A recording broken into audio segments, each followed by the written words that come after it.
Louis Armstrong, known affectionately as Satchmo, was more than a trumpet player. He was a cultural phenomenon. His gravelly voice, brilliant improvisations, and magnetic charm helped transform jazz from a regional genre into an international movement. But on July 6, 1971, the music world was silenced by his passing. In this documentary, we trace the final hours of this legendary artist not in an elegy of sorrow, but in a celebration of his enduring spirit, the people who surrounded him, and the life he clung to until the very last note. Armstrong had returned home from the hospital only 2 days earlier, against the wishes of his doctors.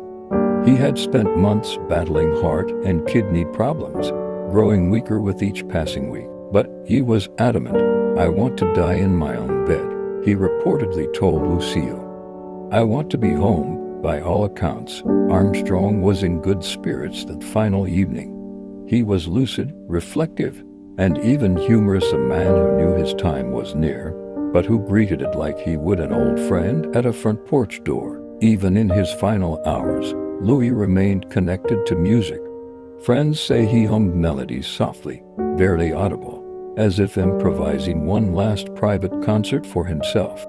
His trumpet sat nearby, polished but untouched. He hadn't had the strength to play in weeks. Still, the essence of jazz remained in him.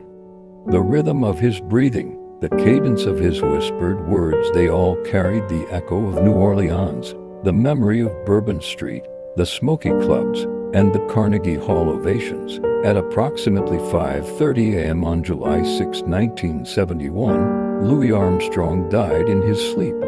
There was no dramatic final scene, no gasping last words, no tragic finale, just a quiet, steady departure. The man who had lived louder than most left the world in a whisper. The cause of death was a heart attack. He was 69 years old. Louis Armstrong's final hours were marked by love, peace, and a profound sense of completion.